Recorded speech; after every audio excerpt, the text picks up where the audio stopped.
ಸ್ನೇಹಿತರೆ, ಯುವ ನಿಧಿಗೆ ಅಪ್ಲಿಕೇಶನ್ ಹಾಕಿದಂಥ ಪ್ರತಿಯೊಂದು ಅಭ್ಯರ್ಥಿಗಳು ನೋಡ್ರಿ, ಸರ ಯುವ ನಿಧಿ ಅಮೌಂಟ್ ಬಗ್ಗೆ ಅಪ್ಡೇಟ್ ಕೊಡ್ರಿ.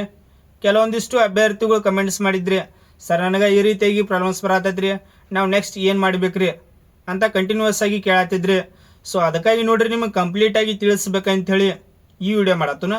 ಮತ್ತು ಪ್ರತಿಯೊಂದು ಅಭ್ಯರ್ಥಿಗಳು ಮಿಸ್ ಮಾಡಲಾರ್ದ ಚಾನಲ್ ಒಂದು ಸಬ್ಸ್ಕ್ರೈಬ್ ಮಾಡಿ ಇಟ್ಕೋರಿ. ಕೆಲವೊಂದಿಷ್ಟು ಅಭ್ಯರ್ಥಿಗಳು ವಿಡಿಯೋ ನೋಡ್ತೀರಿ ಆದರೆ ಸಬ್ಸ್ಕ್ರೈಬ್ ಮಾಡ್ಕೊಳಂಗಿಲ್ಲ. ಮಿಸ್ ಮಾಡಲಾರ್ದ ಚಾನಲ್ ಒಂದು ಸಬ್ಸ್ಕ್ರೈಬ್ ಮಾಡಿ ಇಟ್ಕೋರಿ ಮೊದಲ.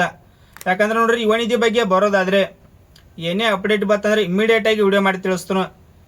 ಈಗ ಯುವ ನಿಧಿ ಬಗ್ಗೆ ಬರೋದಾದ್ರೆ ನೋಡ್ರಿ, ಒಂದೇ ಪಾಯಿಂಟ್ಸ ಅದಕ್ಕಿಂತ ಮೊದಲು ಈಗ ನೋಡ್ರಿ ಜುಲೈ ಮಂತ್ದ ಸೆಲ್ಫ್ ಡಿಕ್ಲೇರೇಷನ್ ಸ್ಟಾರ್ಟ್ ಆಗಿರ್ತೈತಿ.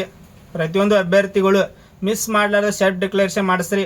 ನೀವೇನಾದ್ರು ಮಾಡಿಸ್ದಿದ್ದಿಲ್ಲ ಅಂದ್ರೆ ನಿಮ್ಗೆ ನೆಕ್ಸ್ಟ್ ಅಮೌಂಟ್ ಬರೋಂಗಿಲ್ಲ. ಸೊ ಅದಕ್ಕಾಗಿ ನೋಡ್ರಿ ಟೈಮಿಂಗ್ ನೋಡ್ರಿ, ದಿನಾಂಕ ಡೇಟ್ ನೋಡ್ರಿ 1 ರಿಂದ 25ನೇ ತಾರೀಕಿನವರೆಗೂ ನಿಮ್ಗೆ ಟೈಮ್ ಇದ್ದಿರ್ತೈತಿ. ನೀವು 25ನೇ ತಾರೀಕು 24ನೇ ತಾರೀಕು ಮಾಡಕ್ಕೆ ಹೋದ್ರೆ ಒಮ್ಮೆ ಆಧಾರ್ ಡೀಟೇಲ್ಸ್ ಸ್ಪೆಸಿಡ್ ಆಗಂಗಿಲ್ಲ. ಸಮ್ ಟೈಮ್ಸ್ ಏನೈತಿ ಸೆಲ್ಫ್ ಡಿಕ್ಲೇರೇಷನ್ ಆಗಂಗಿಲ್ಲ. ಸೊ ಅದಕ್ಕಾಗಿ ಆದಷ್ಟು ಪ್ರತಿಯೊಂದು ಅಭ್ಯರ್ಥಿಗಳು ಈಗಲೇ ಸೆಲ್ಫ್ ಡಿಕ್ಲೇರೇಷನ್ ಮಾಡಿಸ್ರಿ. ನಿಮಗೇನೇ ಸೆಲ್ಫ್ ಡಿಕ್ಲೇರೇಷನ್ ಬಗ್ಗೆ ಡೌಟ್ಸ್ ಇತ್ತಂದ್ರೆ ಕಮೆಂಟ್ ಮಾಡಿರಿ. ಸೆಲ್ಫ್ ಡಿಕ್ಲೇರೇಷನ್ ಬಗ್ಗೆ ಡೌಟ್ಸ್ ಇತ್ತಂದ್ರೆ ಕಮೆಂಟ್ ಮಾಡ್ಬೋದು. ಒಂದೇದ.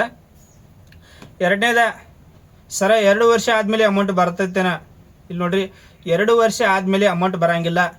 17, 18 ತೆಗೆದುಕೊಂಡು ಯಾರಿಗೆ ಸ್ಟಾಪ್ ಆಗಿರ್ತೈತಿ 2 ವರ್ಷ ಆದಮೇಲೂ ಕೂಡ ಅಮೌಂಟ್ ಬರ್ತೈತಿ. 17, 18 ಯಾರಿಗೆ ಬಂದಿರ್ತಾವೆ 2 ವರ್ಷ ಆದಮೇಲೂ ಕೂಡ ಅಮೌಂಟ್ ಬರ್ತೈತಿ. ಇದ್ರ ಜೊತೆಗೆ ಕೆಲವೊಂದಿಷ್ಟು ಅಭ್ಯರ್ಥಿಗಳು ಸರ್ ನಮಗೆ 180 ಡೇಸ್ ತೋರ್ಸತೈತ್ರಿ, ನಮಗೆ 180 ಡೇಸ್ ತೋರ್ಸತೈತಿ ಅಂತ ಕಮೆಂಟ್ಸ್ ಮಾಡತ್ತಿದ್ರಿ. ಕೆಲವೊಂದಿಷ್ಟು ಅಭ್ಯರ್ಥಿಗಳು ಸರ್ ನನಗೆ 10 ಬಂದು ಸ್ಟಾಪ್ ಆಗ್ಯಾವ್ರಿ, 11 ಬಂದು ಸ್ಟಾಪ್ ಆಗ್ಯಾರಿ ಅಂತ ಈ ರೀತಿಯಾಗಿ ಕೂಡ ಕಮೆಂಟ್ಸ್ ಮಾಡತ್ತಿದ್ರಿ. ಇಲ್ಲಿ ನೋಡ್ರಿ, ಫಸ್ಟ್ ಅಮೌಂಟ್ ರಿಲೀಸ್ ಆಗ್ಬೇಕಂದ್ರೆ 6 ಮಂತ್ ಆಗಿರ್ಬೇಕು. ಒಳ್ಳೆಯದ, ನಿಮ್ಗೆ ಫಸ್ಟ್ ಅಮೌಂಟ್ ರಿಲೀಸ್ ಆಗ್ಬೇಕಂದ್ರೆ 6 ಮಂತ್ ಆದ ನೆಕ್ಸ್ಟ್ ಮಂತಿಂದ ನಿಮ್ಗೆ ಫಸ್ಟ್ ಅಮೌಂಟ್ ರಿಲೀಸ್ ಆದ ನೆಕ್ಸ್ಟ್ ಮಂತಿಂದ ಸೆಲ್ಫ್ ಡಿಕ್ಲೇರೇಷನ್ ಮಾಡೋದಿರ್ತೈತಿ. ಕೆಲವೊಂದಿಷ್ಟು ಅಭ್ಯರ್ಥಿಗಳು ಸರ್ ನಮ್ಗೆ 180 ಡೇಸ್ ಆದರೂ ಅಮೌಂಟ್ ಬರತ್ತಿಲ್ರಿ.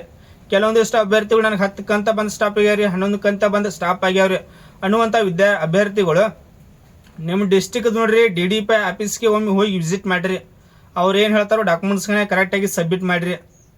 ನಿಮಗೇನೇ ಪರ್ಸನಲಾಗಿ ನಾನು ಕಾಂಟ್ಯಾಕ್ಟ್ ಮಾಡೋದಂದ್ರೆ ಡಿಸ್ಕ್ರಿಪ್ಷನ್ದಾಗ ನಮ್ಮ ಇನ್ಸ್ಟಾಗ್ರಾಮ್ ID ಕೊಟ್ಟನ, ಅಲ್ಲಿ ಪರ್ಸನಲಾಗಿ ಕಾಂಟ್ಯಾಕ್ಟ್ ಮಾಡ್ಬೋದು. ನಿಮಗೇನೇ ಗೊಂದಲ ಆಗತ್ತಿತ್ತಂದ್ರೆ ಅಲ್ಲಿ ಕಾಂಟ್ಯಾಕ್ಟ್ ಮಾಡಿರಿ, ಸೊಲ್ಯೂಷನ್ ಹೇಳ್ತೀನಿ. ಇದ್ರ ಜೊತೆಗೆ ಕೆಲವೊಂದಿಷ್ಟು ಅಭ್ಯರ್ಥಿಗಳು ಸರ ಅಮೌಂಟ್ ಎಷ್ಟು ತಿಂಗಳದವ್ರು ಬಂದಾವ್ರಿ. ಇಲ್ಲಿ ನೋಡ್ರಿ, ಜೂನ್ ತಿಂಗಳದಾಗ ಕೆಲವೊಂದಿಷ್ಟು ಅಭ್ಯರ್ಥಿಗಳಿಗೆ ಡಿಸೆಂಬರ್, ಜನವರಿ, ಫೆಬ್ರವರಿ, ಮಾರ್ಚ್, ಏಪ್ರಿಲ್ ಟೋಟಲ್ ಆಗಿ 5 ತಿಂಗಳದು ಅಮೌಂಟ್ ಬಂದಾವ. ಈಗ ಈಗ ಜುಲೈ ತಿಂಗಳದಾಗೂ 3,000 ರೂಪಾಯಿ ಅಮೌಂಟ್ ಕ್ರಿಯೇಟ್ ಆಗೈತಿ. ಕೆಲವೊಂದಿಷ್ಟು ಅಭ್ಯರ್ಥಿಗಳು ಮೊದಲು ಕಮೆಂಟ್ಸ್ ಮಾಡಿದ್ರಿ, ಸರ ನಮ್ಮ ಫ್ರೆಂಡ್ಸ್ದವ್ರಿಗೆ ಏನೈತಿ 12K, 9K ಈ ರೀತಿಯಾಗಿ ಅಮೌಂಟ್ಸ್ ಬಂದವ್ರಿ, ನನಗೆ 3K ಬಂದೈತ್ರಿ ಅನ್ನತ್ತಿದ್ರಿ. ಇಲ್ಲಿ ನೋಡ್ರಿ, ಈ ಮಂತ್ ಜುಲೈ ಮಂತ್ದಾಗ ಕೆಲವೊಂದಿಷ್ಟು ಅಭ್ಯರ್ಥಿಗಳಿಗೆ 3K, ಕೆಲವೊಂದಿಷ್ಟು ಅಭ್ಯರ್ಥಿಗಳಿಗೆ 6K. ಟೋಟಲ್ ಆಗಿ ನೋಡ್ರಿ ಡಿಸೆಂಬರ್ದು ಬಂದಂಗ ಅಮೌಂಟ, ಜನವರಿ ಬಂತು, ಫೆಬ್ರವರಿ, ಮಾರ್ಚ್, ಏಪ್ರಿಲ್ ಟೋಟಲ್ ಆಗಿ 5th ಮಂತ್ ಏನೈತಿ ಅಮೌಂಟ್ಸ್ ಬತ್ತು. ಈಗ ಯಾವ್ದಾವ್ದು ಉಳಿತಂದ್ರೆ ಮೇ ಮಂತ್ ಉಳಿತು, ಜೂನ್ ಮಂತ ಟೋಟಲ್ ಆಗಿ 2 ತಿಂಗಳು ಅಮೌಂಟ್ ಸೆಟಪ್ ಪೆಂಡಿಂಗ್ ಉಳಿತೀಗ. ಟೋಟಲ್ ಆಗಿ 5 ಮಂತ್ದು ಏನೈತಿ ಅಮೌಂಟ್ಸ್ ಬಂದಂಗಾತು.